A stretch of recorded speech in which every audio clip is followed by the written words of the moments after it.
After a long day of teaching, Jesus and his disciples were getting ready to head back home. They got into their boat to sail across the lake.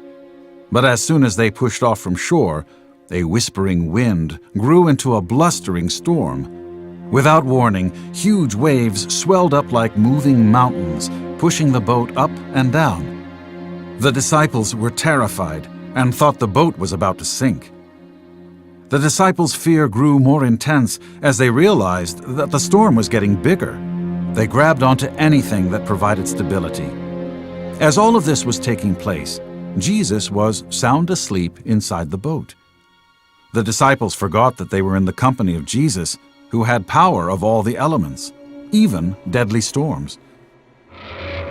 One of the disciples decided to check on Jesus and found him asleep.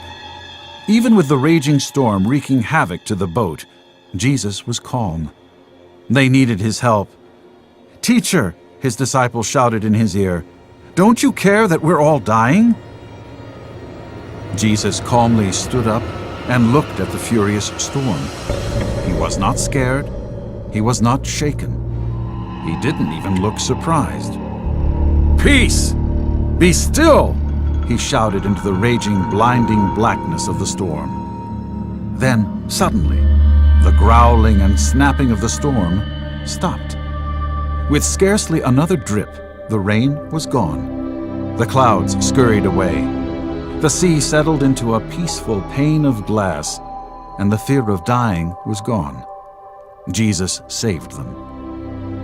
With shock, they looked around at the absolute calmness of everything. Jesus had simply spoken, and the storm was gone. The terrifying fear of the storm was replaced by a reassuring fear of Jesus.